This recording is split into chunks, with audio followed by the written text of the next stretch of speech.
Hello. We're going to begin. Good evening, everybody. My name is Jill Zippin, and I am chairwoman of Democratic Jewish Outreach Pennsylvania, and I am coming to you from PA. This is a Jewish Battleground Coalition event, and the Jewish Battleground Coalition is made up of the following states: Arizona, Texas, Florida, Georgia, Pennsylvania, North Carolina, Ohio, Michigan, Minnesota, and Wisconsin. We have three amazing speakers for you tonight. We have Nikki Fried, who's the chair of the Florida Democratic Party. We have Ben Wickler, who is chair of the Wisconsin Democratic Party, and Mitch Cates, who is the executive director of the Pennsylvania Democratic Party. If you have questions, please put them in the chat. We're going to begin with some introductions. I'm going to start with Mitch Cates.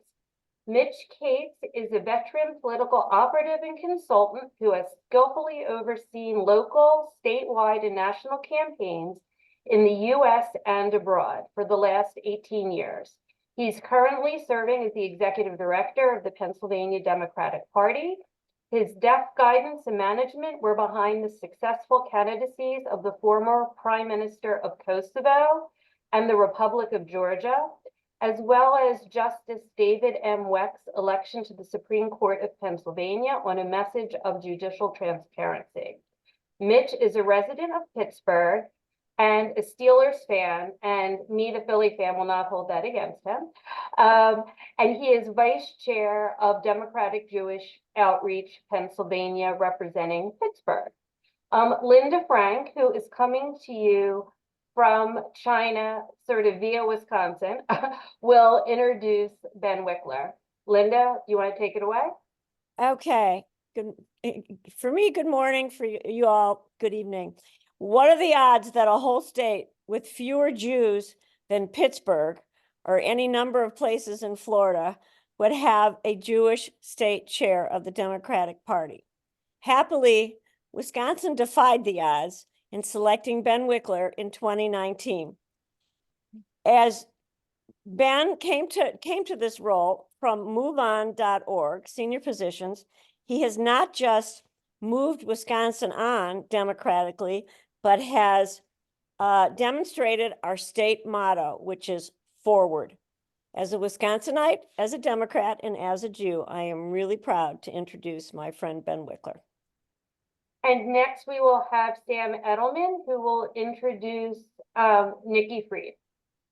So it's a great pleasure to have you all here and to be the person to introduce Nikki Fried, who is my personal hero. Nikki has been a fighter against all the stuff that keeps getting thrown at us in Florida by the Republicans.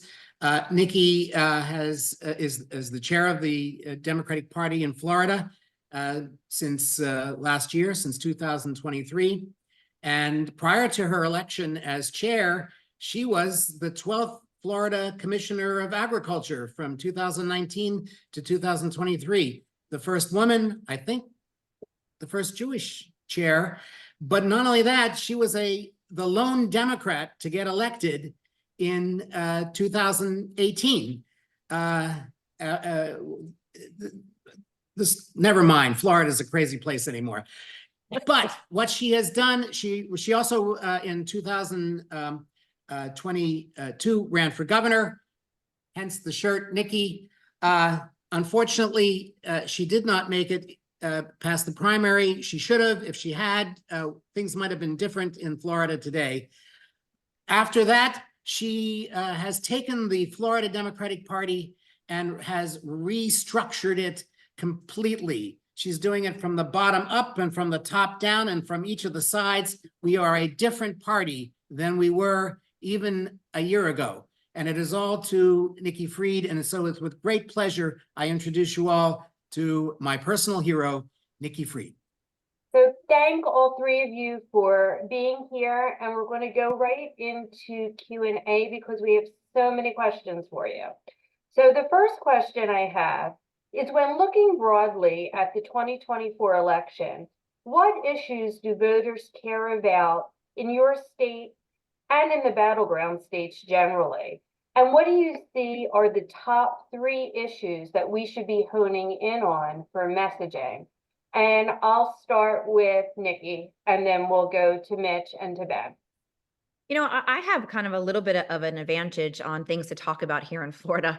And so here we have really kind of honed in on the messaging for 2024, because I think that we as Democrats do this too often. We talk about everything and don't hone in on the message. And so what we have put out this year is what we're calling our 3 A's. From anybody who ever followed my campaign from 2018, I had 3 W's: weed, water, and weapons.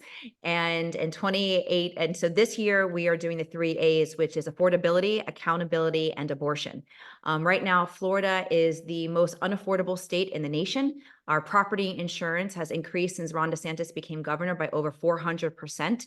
It is the #1 issue on Floridians' minds is property insurance, but that's because we have to hold the Republicans accountable for what they have done to this state. And then the other top issue is, of course, abortion, where we are within a week of finding out if our Florida Supreme Court is going to sign off on having an abortion amendment on the November 2024 ballot. Those 2 issues between insurance and abortion is really where we are going to be honing in on most of our messaging, because it really transcends partisan politics. And it really is something that is going to not only turn out our Democrats, but make sure that our independents, which almost is a third of our state at this point, are also breaking heavily to Democrats, and even the moderate Republicans who are so tired of the extremism that has come out of Ron DeSantis' administration, that we're getting an opportunity to hold them accountable by bringing some of them with us. Mitch? I don't have the AAA or the WWW that Nikki does, but look, in Pennsylvania, back in 2022, I'm going to take you back to 2022 for a minute. We had the first Jewish, candidate running for governor, Josh Shapiro, who was running against an unapologetic fascist. And at the same time, John Fetterman was running for the U.S. Senate against somebody that they imported from New Jersey that some of us like to call Captain Crudité. At the time, I remember, completely on the eve of election, all of the newscasters all across Pennsylvania, and I was participating in a panel the night before the elections, who were telling us that we were going to lose badly, that there was going to be a red wave because President Biden and the Democratic Party made a mistake. They had the audacity to talk about women's reproductive rights and democracy, God forbid, democracy, and that voters really cared about the price of gas. And fortunately, as I said during that time on that political talk show, I said I was proud of our president for talking about democracy. And if you think that women are not paying attention and are not pissed off and they're not showing up because of their reproductive rights, you're crazy. And the next day, at the end of the night, when we saw what happened with the elections, Josh Shapiro became our governor-elect. He sent that Nazi packing. And yes, in fact, people did care about democracy. So 2 years later, in 2024, guess what? People really do care about women's reproductive rights. They absolutely do care about democracy. And the other thing that we're going to, and I'm sure we'll repeat this during this conversation, is that we are going to jam down the throats of the other side, the accomplishments of the Biden administration, because we got plenty of accomplishments to talk about. Ben? Hello, everybody. I'm so honored to be here, and it's exciting to have the Jewish Battleground Coalition ready for round 3. We feel like 2020 was Star Wars, 2022 was Empire Strikes Back, and now it's the Return of the Jedi. So everyone get your lightsabers ready. In Wisconsin, I'm excited to say you can hear in our responses message discipline across Democrats, across these states, and I think we're going to see the same thing within each of our states. For us, it's abortion, democracy, and growing the economy from the middle out, or reducing costs. It's pocketbook issues is number 3, and fighting against special interests and in favor of middle-class folks. And those three things resonate. They're the issues that move voters from the couch to the ballot box and swing voters from independent and Republican towards Democrats. Even though they're not the number one thing when you ask people what's on their minds, it's usually economic issues. It is an uncrossable line to have abortion bans without exceptions for rape and incest that we keep seeing Republicans push forward. And there are some even committed Republicans who actually side against Trump on democracy and overturning elections. So even though it's not something that appeals to people who hate politics and never think about it, it actually does win critical votes for us. And Wisconsin has come down to less than 1 percentage point in 4 of the last 6 presidential elections. So those marginal votes can make a gigantic difference. And if we make our economic case that Biden's on your side and is fighting against special interests to bring costs down, and Trump is working, wants to drive them up, and kind of neutralize economic issues in that sense, and actually have some advantages, then making the election essentially a referendum nationally on whether we should have a national abortion ban and whether we should have a dictatorship of Trump or an actual democracy in this country, those are very strong winning issues for us. Great. It sounds like you're all in agreement on a lot of these issues, not just in the battleground states, but across the battleground, especially with abortion and democracy. So if you watch the news, which we all do, you see lots and lots of polls. And what are the factors that have polls showing Trump leading in the battleground states? And how reliable are these polls? And how much weight should we be giving them? Because a lot of hand-wringing is going on. And there are a lot of anxious people out there, and including on this Zoom, when they see those polls. So I'm going to go to you, Ben. And what are your thoughts on the polls, the hand-wringing, and what they mean? The polls tell us what we already know, which is that we have a lot of work to do. The polls do not predict the outcome. We've seen polls be significantly wrong in both directions. But the other thing I'll point to is that the average change over the last 40 years in polls between this point in the year and the final outcome is 8 percentage points. So, Jimmy Carter was trouncing Ronald Reagan this far out, and candidates routinely have come from significantly behind and won by a bunch. Like this far out, the numbers change a lot because they respond to events. The other thing that we know from focus groups, from research, from knocking on doors, there's still a ton of voters who don't quite believe that it's going to be Trump versus Biden at the end, even though all of us on this call know that it is. So polls right now are people saying something, but what it doesn't do is say, I'm locked in and definitely voting for this person or that person. And what we know is that when people have a binary choice between Trump and Biden, and even if there's third-party candidates on the ballot, it is a binary choice between one of those two to win, and we need to drive that home. And we lay out the message that the three of us have all just described. That's a winning message. It's won over and over in a whole bunch of different kinds of races, especially in the governor's races in Michigan and Pennsylvania, which have a lot of close approximations to what we're going to see in 24. So I think there's a very clear path here.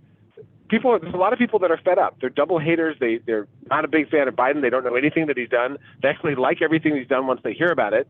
But right now they're frustrated that gas prices and eggs at the grocery store are expensive, and they don't like Trump. They think that he's a total disaster. And our job is to help bring people's attention, not so much to their feelings about the candidates, but to their feelings about the kind of country they want to live in and the kind of person they want to be, which is, generally speaking, people who are in favor of freedom, democracy, and an economy that works for families like theirs. And when we do that, we have a path to victory. Mitch, and then Nikki.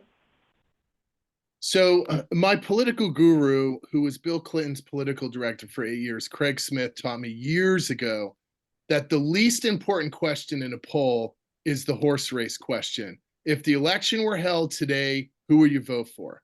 Well, the election isn't being held today, so that question is frankly meaningless. Polls are important to understand what people are thinking. It really helps with messaging, but it certainly doesn't help decide who's going to win the election.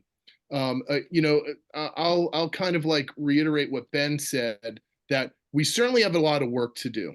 But in the work that we do during a campaign, and campaigns are important, is to be able to make sure people know, first of all, these polls have been skewed because often in those polls, the question was if there was another choice. Well, there's no other choice. So those polls are going to start to shift First, that's one thing. It is a match against Donald Trump and Joe Biden, and there's no other alternatives. So let's focus on that for a fact. And then moving forward, now we get to do a straight on compare and contrast. And as I said earlier, you know, women are really pissed off and fired off about women's reproductive rights, right? And Donald Trump is the guy that made sure that women lost their rights, and he brags about it, right? Well, now he's making another group angry. And quite frankly, I think everybody on this call is a member of that group. The fact that he insulted every Jew in America who happens to be a Democrat, he has just turned another group that became a really pissed off group that is going to come to the polls. He's going to continue to do that for one group after another because that's what he does. We have a lot of work to do. We cannot get hung up on polls, folks. We have to be motivated to make sure that we make that compare and contrast every single day. And quite frankly, and I might be jumping ahead to future questions, but our job, from me to everybody on this call, is to talk to people who are not political goonies, who do not participate in political events like this on a Thursday night, that aren't really paying attention. We have a job to do to get our message to folks that aren't paying attention to politics, but at some point are going to be voters. Nikki, over to you. And I'm going to kind of just summarize what Ben and Mitch was just talking about. First of all, we can never trust the polls. We saw that the first glaring example of that was 2016, when we did not ever anticipate that we thought there was a world in which Donald Trump would ever be president, whether it's from polling or from just the reality on the ground. So one, we shouldn't trust polling. Two is that now that people are finally settling into the fact that it is going to be Donald Trump versus Joe Biden, everybody, including Democrats and including Republicans, thought that all of a sudden there was going to be this mysterious new candidate that was just going to magically appear into our lanes, and that just isn't the case. So everybody is coming home, even those in Congress who we all know that we're not going to mention here, but who have been very, very critical of the president. Even they are saying publicly, this is the choice. We either protect democracy and we protect our quality way of life and we protect the American ideals and goals and dreams and aspirations, or we lose democracy. There is no clearer decision that we have ever had than what we have on the line in 24. So Democrats are waking up and saying, this is an existential threat. Even if I don't love everything that Joe Biden stands for or what he's done, and regardless of his age, at the end of the day, there is no other choice. And so Democrats are coming home. You're seeing that in the polling, even if we're not trusting polling, it is shifting. Because look at what he did at the State of the Union address. Every single one of us that watched the State of the Union address were inspired by the moment of that moment. We were inspired by his message. We were inspired by his willingness to take on the Supreme Court, to take on Marjorie Taylor Greene, to take on the Republicans, and do it in such Joe Biden fashion that truly inspired those of us loyalists, those of us that had questions, and those of us that weren't going to vote for him. And now we're seeing the youth understanding what is on the line. They're seeing that all the issues that they care about, whether it is gun violence prevention, whether it is cannabis, first time that marijuana has ever been mentioned in a State of the Union address. It was the highest number of retweets and likes in any tweets that the president's administration put out that night.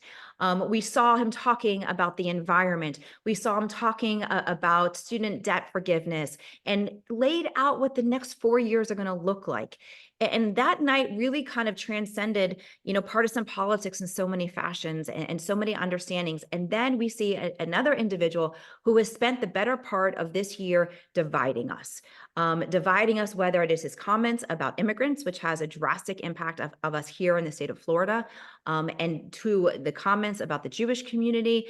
He is doing everything in his possibility to hone in on his base, because he feels that we are unmotivated. If his base comes out and vote, then we lose. And that is just not the case. Look at the election results this past Tuesday.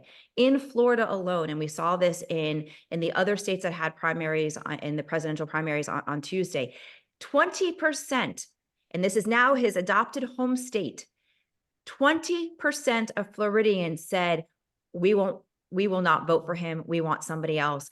Nikki Haley received 15% of the vote. Ron DeSantis got 40,000 votes. Those are people that are not going to come November, come back out and support him. So he is losing momentum. He lost 14 percentage points. He got in 2020, he had 94% of Republican support in Florida. This was just 80% on Tuesday. So we're seeing him slipping even in this state. And so this is why we are inspired that we are going to be able to battle this out and win at the polls come November. So we spoke about young voters a little bit and Jewish voters. So among Jewish voters, an important issue right now as we sit here is the war in Gaza. How has that issue impacted your state's voters, both among Jewish voters and non-Jewish voters? And do you think its impact will continue into November? And additionally, what impact has the uncommitted vote had, both within Michigan and outside of Michigan? I'll go with you, Mitch, and then Ben, and then Nikki. So, look, there isn't anybody on this call that doesn't want to see this war come to a conclusion. There are a lot of, innocent lives that are being taken. It is a really terrible thing. And around this country, there are certainly places where it is heating up. I have to tell you all that here in Pennsylvania, we have a very interesting dynamic. Our state party chair, technically my boss, is a Black Muslim, and his executive director is a Jew. And together we are leading one of the top battleground states in this country. And I have to, to be honest with you, while there are, instances of protests here and there, for the most part, that has not taken over the dialogue and the temp, like the environment of this election cycle. And part of the reason is that we are very aware of, like people's feelings about that thing, but we are constantly talking about the mission ahead, what's happening here in this country, here in Pennsylvania. And we are constantly reinforcing, Joe Biden's accomplishments, how it's helped Pennsylvanians every single day. Things like infrastructure. And again, I don't want to jump ahead. There might be a question about, things like this. But Joe Biden's infrastructure law, that was a bipartisan plan, that has had a significant effect on the lives of people in Pennsylvania. We had on both sides of this Commonwealth a bridge collapse, one here in Pittsburgh, and a significant collapse on I-95 right outside of Philadelphia. If it wasn't for Joe Biden's infrastructure plan that our Senator Casey played an integral role in, when that law passed, we had one of the biggest commercial, highways in the entire country collapse. And in 12 days, I don't know if you all were paying attention to this, 12 days, they were live streaming this bridge repair, live streaming 24/7. Believe it or not, in bars and restaurants all across Pennsylvania, especially in Philadelphia, people were watching this happening, live streaming. And because of that infrastructure law, that bridge was repaired in 12 days. Governor Shapiro was on top of that, but it was because of the laws that were passed by Joe Biden and our Senator Casey that happened. Those things matter. We have to reinforce those things. The way that we get through this crisis, and it is a terrible crisis, and I know that our administration is doing everything possible to help it come to some conclusion, or at least some pause. We are responsible for what happens here at home, and we have to reinforce the messages of what matters here at home. Ben, and you're closer to Michigan too. So in terms of that uncommitted vote, I'd be interested on your thoughts on that. Go ahead. Absolutely. Thanks, Joe and Mitch. I think your answer is really powerful. in Wisconsin, it also is not the central issue that people are talking about. And there's a group of committed folks that are, protesting elected officials when they go out, or urging city council and county board resolutions and so forth. And so I don't think it's shifting the big picture in a big way, but we're a state with razor thin margins. So every group of voters does have enormous power. And I think the fundamental thing is what Mitch just said, which is the president is working to bring this crisis, which is heart-wrenching, whichever direction you look at it from, to a just and rapid conclusion.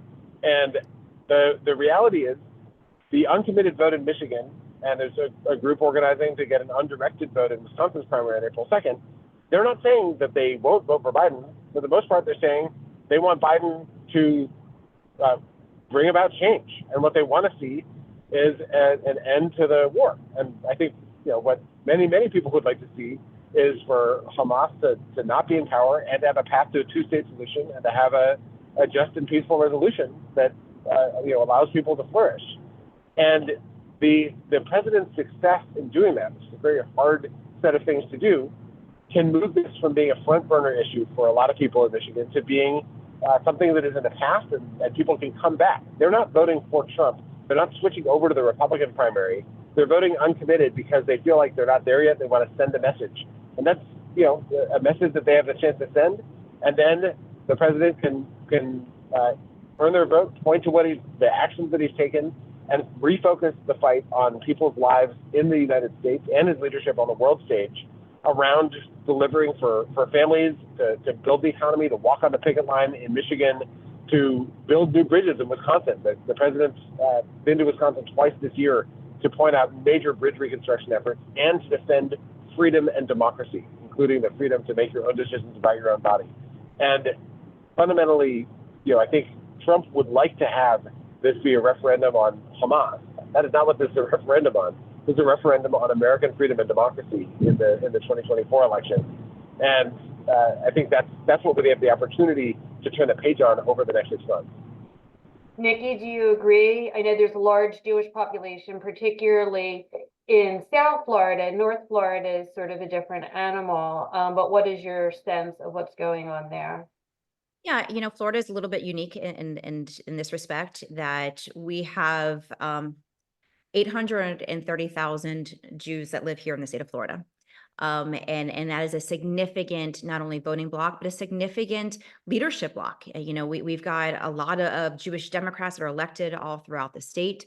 And so this has been an interesting time for those of us in leadership trying to make that balance and yet as somebody who is as devoutly not only Jewish, but I am a proud Zionist and somebody who wanted to make Aliyah and go into the IDF right after high school. This has been an emotional, very difficult period of time, and trying to make sure that we, as the Democratic Party, as they are seeing a lot of these protests across the country, and the same thing, we are not seeing the same type of protest here in Florida that we saw in other places across the country because of the significant Jewish population.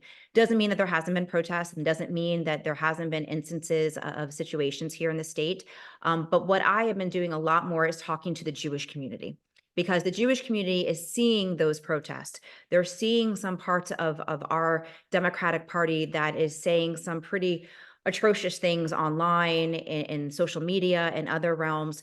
And so trying to show to the Jewish community is, look who is in charge. Look who is the leadership of our state. Look who's in the leadership of our nation. You've got the head of the Democratic Party as a Jewish female. You've got most of our congressional delegation here in the state of Florida Jewish. Those that are not are lockstep with the state of Israel. You have in our legislative body, we've passed resolutions supporting the state of Israel. We've had conversations. We have the minority leader in the Senate as another Jewish female. We've got Debbie Wasserman Schultz. We've got Jared Moskowitz. So we have some of those true defenders. So most of the conversations that I have been having is realistically more with our Jewish voters and trying to make sure that they are lock solid behind the president and what he has been able to accomplish.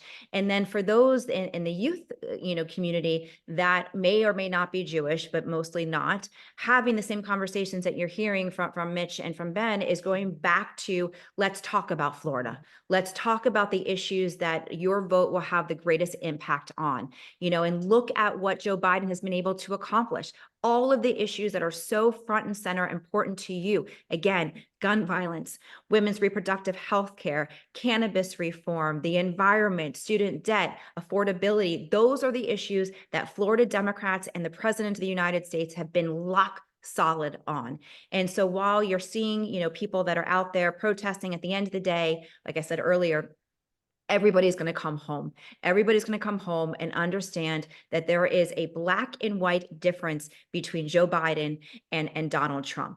And so when we get back to the basics, after I've laid out what, the arguments of you have to support Democrats, you have to support Joe Biden, because the other option, and let's be, we're on the Zoom, like, I have Ron DeSantis here, who still to this day has not denounced Nazis. That we still have a Republican Party here today that is walking with Nazis. And we have a president who said that there was very good people on both sides of this, and reminding people that just because right now the Republican Party appears to support the state of Israel, let me also make this very clear. And I give these examples because I have been in those rooms with Bibi.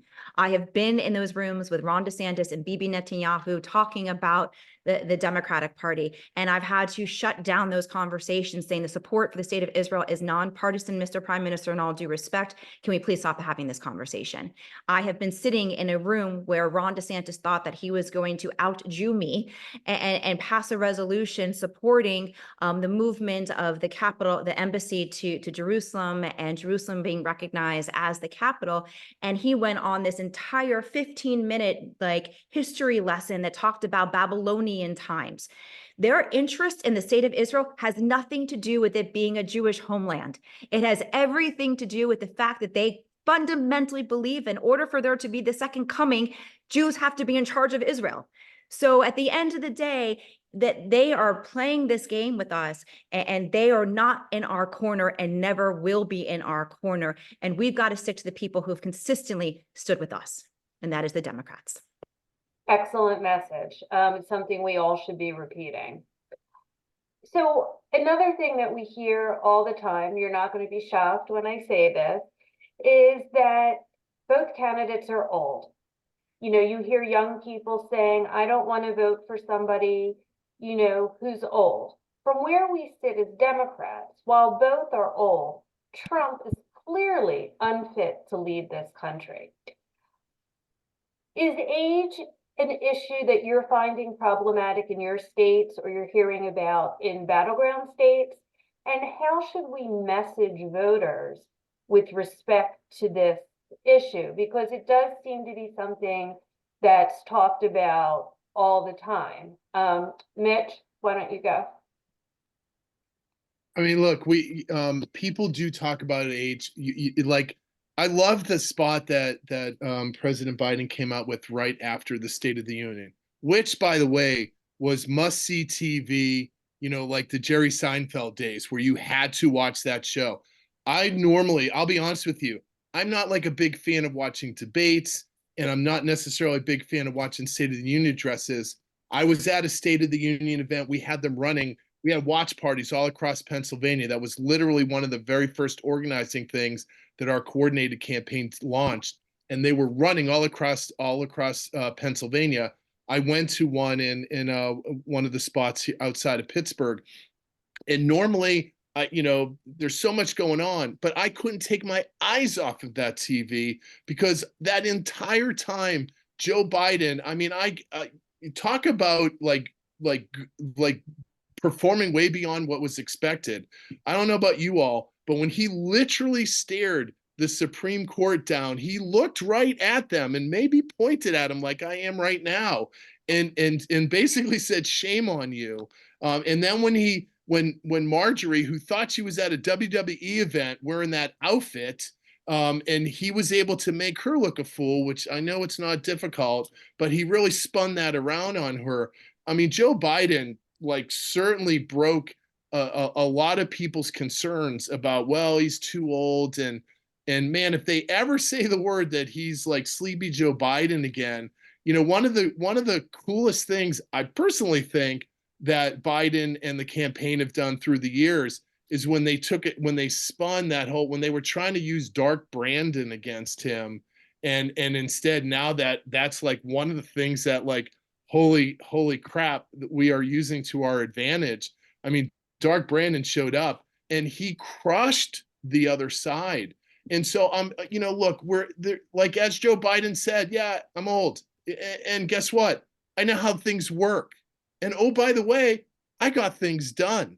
So we have two people that are, in the golden years of their lives. But one of them is working hard to move us forward. The other one wants to take us to like Cro-Magnon times. I mean, and the hate that he's spewing is just off the charts. And I really, I know it's going to sound Pollyanna of me, but I think at the end of the day, most Americans are going to believe that, look, democracy matters. We do not want a dictator.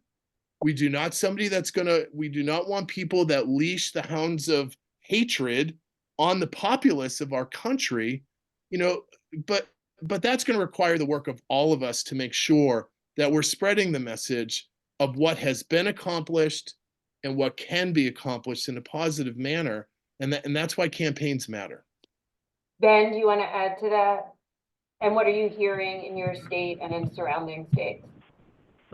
Yeah, so I was getting the incoming about Biden is old, what about the Her report, all this stuff. And the vibe changed with the State of the Union, just as Mitch was saying. The best answer to the age question is for him in action when he's fired up, which really changes the conversation. Biden's framing of, look, both me and the other guy are old, but the real question is, whose ideas are old? And I'm about the future, and he wants to take us back half a century. And that message really does kind of reframe it around the issues and what's going to affect people's lives, which is fundamentally what the election has to be about for it to be successful for us. The third thing I'll say is a message that J.B. Pritzker had in a visit to Wisconsin. He said, there's different ways to age. You can become wiser and more experienced and have more perspective and become more capable. You saw that with Warren Buffett. It's like Yoda. Or you can become embittered and angry and shrink into yourself and become just more and more in your own bubble. And that's what we see with Trump. And we all know people who've gone down each of those two different courses as they age. And that message resonates with people's lived experience. Sarah Longwell, the Republican Voters Against Trump person, calls it, you can be Yoda or you can be Emperor Palpatine from Star Wars, just to use another Star Wars metaphor here. And I think that is a vivid way to make this choice clear to folks. That's a great way of describing it. I think that gives people a real visual too, because we all know people have become more bitter and we all know people who have become more wise. I think that's a really good visual. That could be a really good meme on Instagram or Facebook. Nikki, I'm curious, in Florida, which has actually a substantial older population, how this kind of messaging resonates, because we normally hear about it with younger people saying, well, I don't want someone old. But in Florida, where you do have an older population, how is this message coming across? I think as you've heard from both Mitch and Ben is that, yeah, for a while you heard a lot, including from my own mother, who is 73, 74 years old. And she's even made comments about it. And so we're hearing a lot of that. And that was the greatest criticism, both from the internal chatter with people to the national narrative. But I think that, after his delivery of that State of the Union address, and not only just the delivery, but just the excitement and launch the following day. I mean, he was out there on the campaign trail and showing, because look, at the end of the day, Joe Biden is the happiest person in the entire world when he's on the campaign trail. You see his energy, you see his passion, you see his ability to interact with people. And what the campaign is also very wisely going to be doing is having all of us that are surrogates across the state and across the nation be telling those really personal stories. who is Joe Biden? Because we have to remember this, that a lot of the youth generation, and I had this conversation with somebody earlier part of this week, that a lot of these kids that are just 18 that are voting for the first time, 9 years ago when Trump went up or down the escalator, they were 9.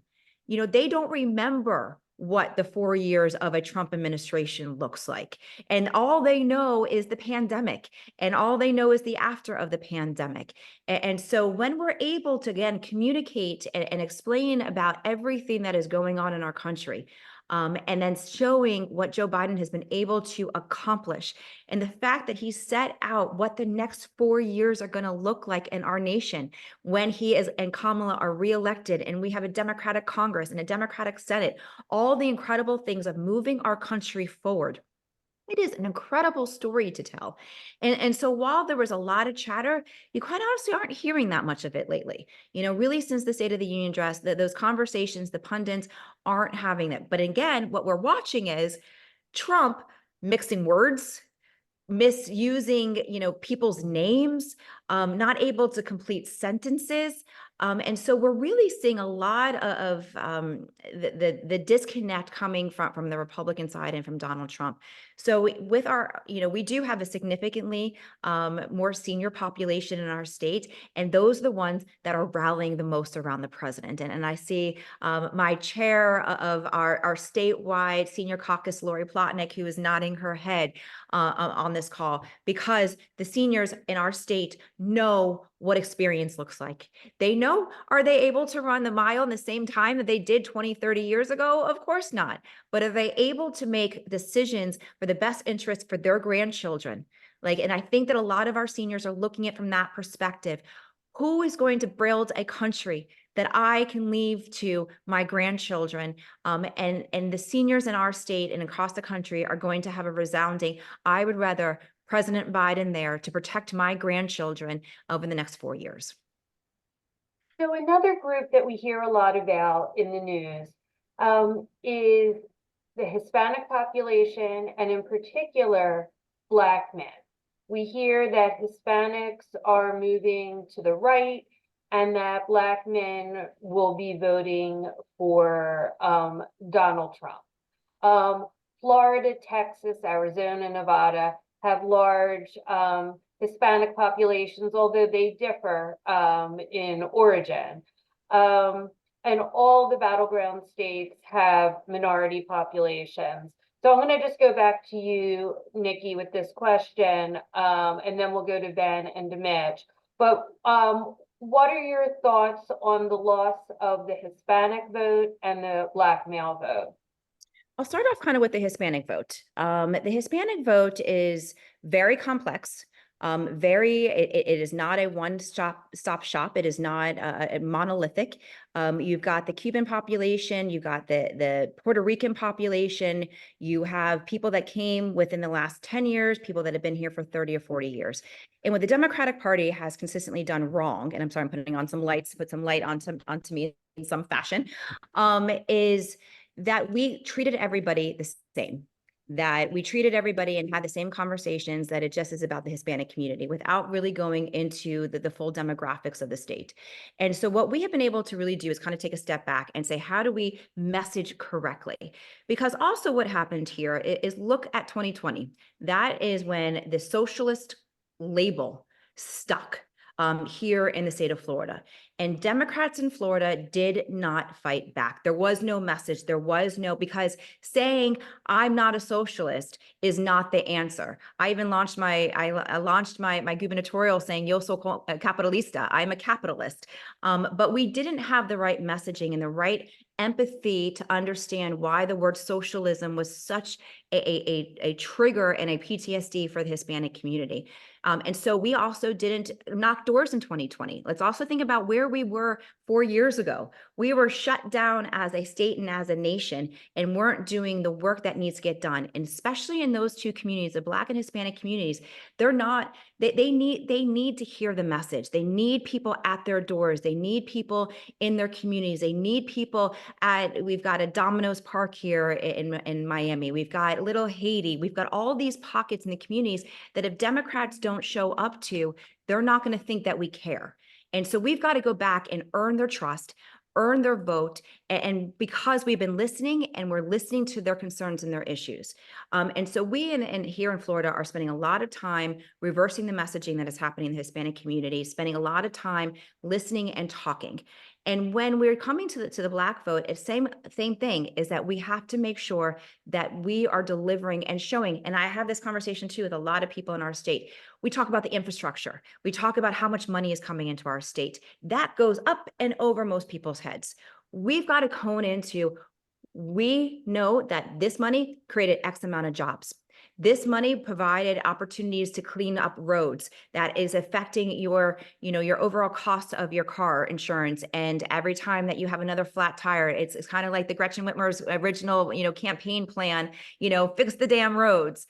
And why that was important to the everyday people in our state. And so we've got to make sure that we're messaging to these communities that are not up here, but going really into these communities, doing the grassroots, talking to them, and making them, again, trust in the Democratic Party, which unfortunately here in Florida, we were not doing over the last few election cycles. We are back on the ground again. We're door knocking again. We're going into these communities and do fundamentally believe that we are going to hold on to these demographics and that we are not going to see any more slippage. Ben, can you address this issue too? And what are your thoughts on the Black community in the Midwest region as well? I know last cycle you had, I believe, a Senate candidate who lost. Yes. So in 2022 in Wisconsin, we had Mandela Barnes run a tremendous campaign for U.S. Senate against Ron Johnson, who is terrible. And in that race, Mandela came closer than any other Democrat in the country to defeating an incumbent Republican running for re-election. It was the closest Senate race in Wisconsin in 100 years. And he outperformed Governor Evers in Milwaukee and on college campuses. He trailed Governor Evers in overwhelmingly white rural counties by about 5 percentage points. And because of that, while the governor won by 3.4 points, Mandela lost by 1 point in that Senate race.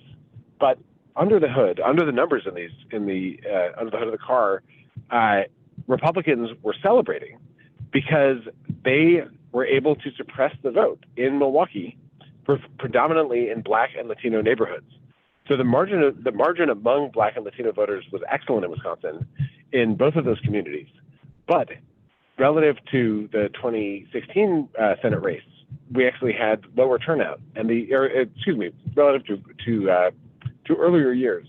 And the core reason for that is that Republicans have passed one of the most repressive voter ID laws of the country that particularly targets young voters and Black and Latino voters. There was a whistleblower who was in the room working for Republican legislators when that law was passed, who was so alarmed that he went public and said Republican lawmakers were giddy when they heard about the effect of Black voters and young voters of the law that they'd proposed. And just to flag this, Republicans now want to make that voter suppression law part of our state's constitution. And if we don't flip our state assembly majority this election cycle, which we can do now that we have new maps, they will pass it in the second of the 2 sessions. They have to do it in back-to-back legislative sessions to get a constitutional amendment on the ballot. If we don't win the assembly this cycle, they could do that and get it on the ballot in 2025. And these kinds of initiatives are written in a misleading way that makes them seem like common sense ways to protect election integrity. So I want to just flag that democracy in Wisconsin is a use it or lose it proposition in this election. Next to that, I will say I totally agree with what Chair Fried just said. It is incumbent on Democrats to show up, be present in communities, listen to people, communicate year-round, communicate through constituency media, communicate in language. There's been a lot of success in Wisconsin in both of these regards, and we actually had a 13% increase in Black voter turnout in our Supreme Court election in 2023 relative to the previous Supreme Court election. That comes about when we are showing up year-round and actually listening to and engaging with people, and both grassroots groups and the party and campaign itself can do that work, and it makes a big difference. Right now, if you ask voters, a lot of what you hear is a lack of awareness, and this is true of white voters as well as Black and Latino voters, of what it is that Biden has done. And we need to change that by communicating it, because it's not going to be in the news unless we put it there. So that's what happens when President Biden and Vice President Harris come to Wisconsin. That's what happens when we have surrogates coming through, making clear to people that all the lead pipes in Milwaukee will be replaced. That's what happens when we do the work of actually communicating through the campaign and through volunteers and through basically every imaginable channel. And I do think that we're going to be able to make sure that the voters see the contrast, both in what Democrats do, how we deliver, and also the menace, frankly, that Trump poses. His hideous racism has kind of faded from view because he hasn't been in the news as much. But it is going to be on full display. His xenophobia, his racism against Black and Latino Americans, and the kind of harm that he would bring to them if he is actually the next president of the United States.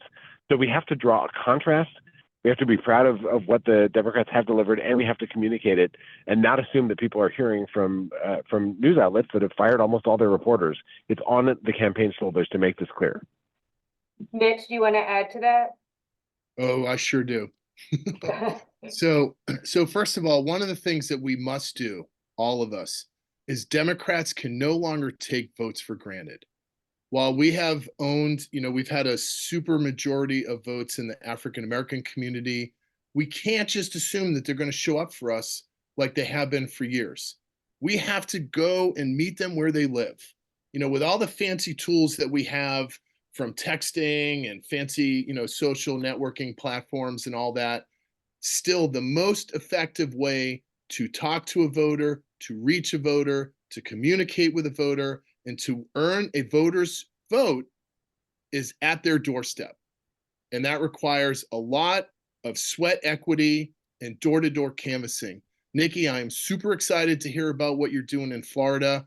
I worked down there for a long time. I think my mom and sister are on this call down in Miami. I worked in Florida for a long time. I know the challenges down there. The Latino vote in Florida is critical. That we have a growing population here in Pennsylvania in the Latino community. One of the things that we're doing here at the Pennsylvania Democratic State Party is we are expanding our constituency caucuses so that we have folks that are working in, within their communities of interest to help go directly to those communities. 2 years ago, we added an AAPI caucus. Last year, we added a teachers caucus. We have a New Americans caucus. We have a Latino caucus. We have like 14 different caucuses, and all of them know their mission. It's to go talk to voters in those communities to help them get engaged and talk to them. If anybody's been paying attention to what's been going on in Pennsylvania, yeah, we have been winning races. Yes, we helped send Joe Biden to the White House in 2020. Yes, we won races in 21. We did incredibly well in 22. We were the only, I don't know when the last time we flipped a US Senate seat, but John Fetterman got that done, right? And then we also flipped the state house. However, you can't just rest on your laurels. Philadelphia has had a low voter turnout for too many years, okay? So we are going to be very aggressive, we are being aggressive in making sure that we go into the communities, especially the African American communities, and talk to people at their doorstep to remind them of the accomplishments of Joe Biden, to hear and listen to the things that are challenging them on a day-to-day basis, so that we're not just speaking, but we're listening. And that takes a lot of time. We really believe that constituency outreach is something that needs to happen early in a campaign and not the last phase of a campaign, knocking on doors saying, hey, we vote for our candidates. And they're like, where you been, right? So that is super important. And, God knows, Nikki, you've got a lot of work ahead of you, and I'm wicked proud of you. And I'm a big supporter of yours. And you're doing, you're saying, you're exactly attacking it the way it needs to be. Talk to them early, talk to them often, meet them where they live. And with that, and thank you, Mitch. I need to, and I think this, Joe, I got to jump off. I have an all Dems call that they've been hounding me to get onto in our state. Thank you so much. Thank you. Before you hop off, I'm going to ask you to answer one question quickly that the other two can expound on. What's one thing a volunteer can do? Volunteer, sign up. It's a knock on doors. Perfect. Now you can go. Thank you, everybody. Thanks, my longer question for Mitch and Ben. So everyone on this call is really politically engaged. what can we do to make sure not only Joe Biden wins, but down ballot candidates from the Senate to the House to the state level win? What are hands-on, because I always get this question. I want to do something, I don't know what to do, what can I do? Mitch and then Ben. Okay. Sorry to see Nikki go, but I am incredibly proud of Nikki Fried. And I know there's a lot of Florida folks on this call. By the way, just in case we don't get to do a wind down, I want to thank everybody all across this country. And we have some people actually that are international on this call, folks, not just in this country, but international. I want to thank everybody for being here because these kind of conversations are really, really important. So Jill, I'm really glad that you asked the down ballot question. So here's the deal, you guys. For far too many years, way too many years, for some reason, Democrats felt like it was all about winning that top of the ticket race. That's what mattered at all, period, full stop.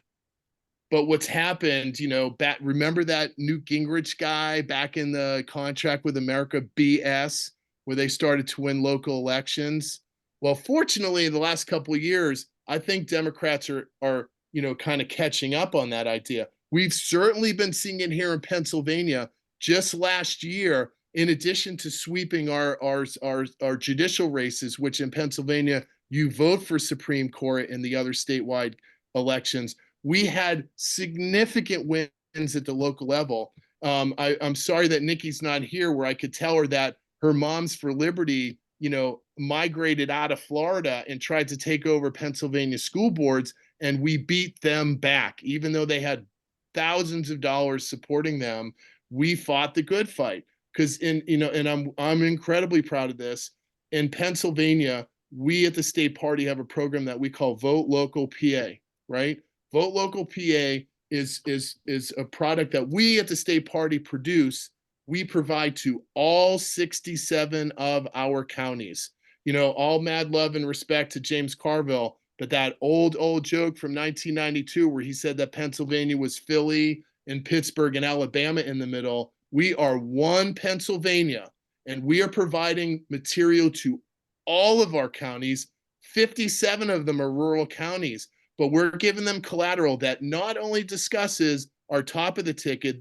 This year, our collateral will have Joe Biden, Bob Casey, and our 3 cabinet seats. We've got Attorney General, Treasurer, and Auditor General. But on the other side of these pieces is our down ballot races, our congressional candidates, our state Senate candidates, and our House candidates. Because back in 22, when we sent that fascist packing and Josh Shapiro became governor, right? We also flipped the state house with a 1-seat majority. Nobody saw that coming. But one of the things that's really important, and this is about activism.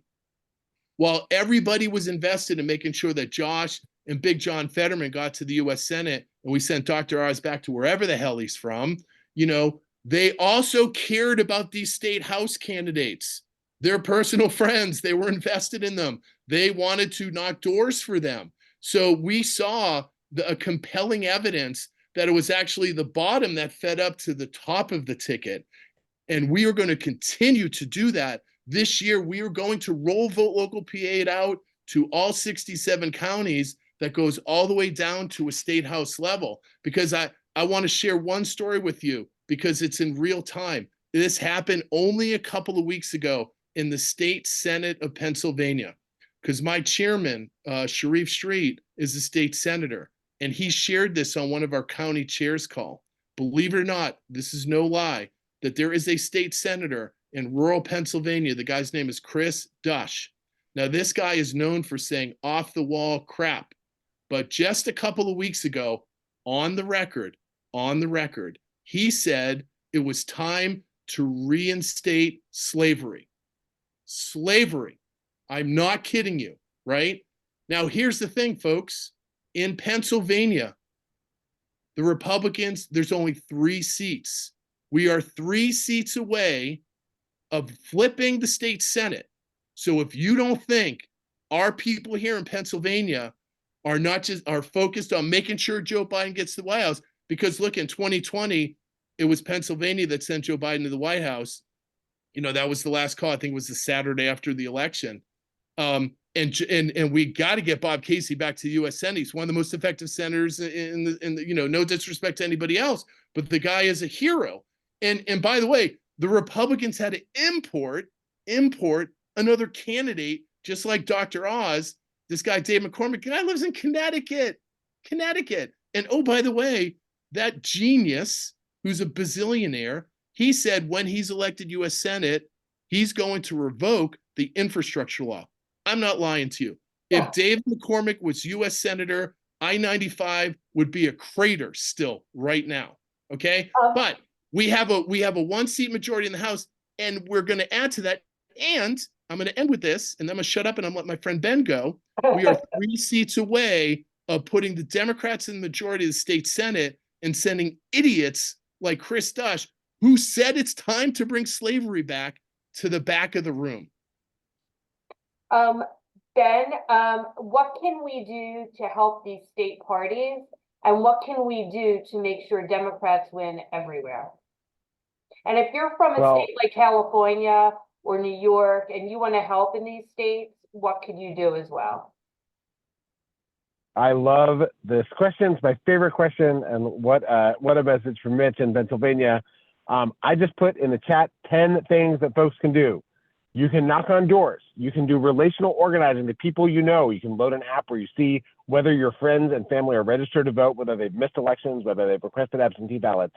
You can sign up through that same app. It's called Reach, to share great campaign content on your social media. Wherever you are in the country, we are our own best messengers to people who know and trust us to help amplify the message. You can join virtual phone banks from anywhere in the country. If you go to wisdems.org/volunteer, you can call voters in Wisconsin. You can become a volunteer team captain and help organize other people to do that volunteering. You can donate. You can go to wisdems.org/donate. All the state parties, you can donate and help us to do this get out the vote work. You can organize other people to donate. You can do bundling. You can do Zoom events for state parties, candidates anywhere in the country. Become a donor organizer. It makes a difference. You can join a local candidate's kitchen cabinet and get involved in their race. Candidates need a million kinds of help, and your goal is just to make their lives easier. It makes a big difference for them.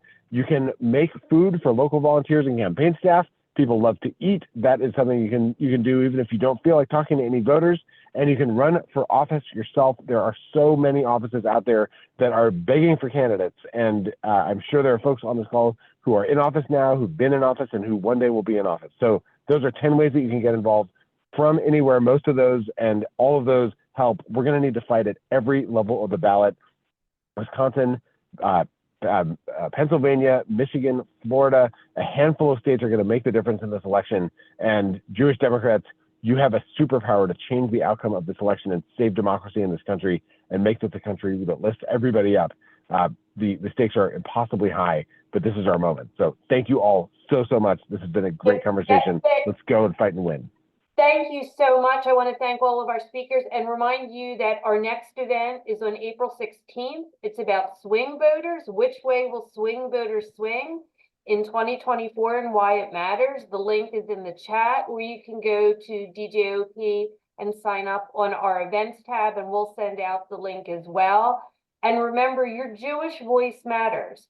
Over 80% of us are Democrats, and I don't know whether you knew this little tidbit, but we turn out higher than any other religious group in the United States. We vote, and we vote Democratic, and with all of your help, we are going to make sure Joe Biden, our senators, our federal House members, our state House members, and other office holders win in 2024. And I will add, bringing food to Biden offices is always appreciated by the young volunteers. If you don't like phone banking, go to Costco. Thank you all for being here, and I hope to see you again on April 16th, if not before. Thank you and have a good evening. Thank you, Ben, so much, and Mitch, as always, and thank Sam. Please thank Nikki. She was fabulous. Thank you all. Be Thank safe, you all. everybody. Bye-bye. Let's go. Thank Yes. you.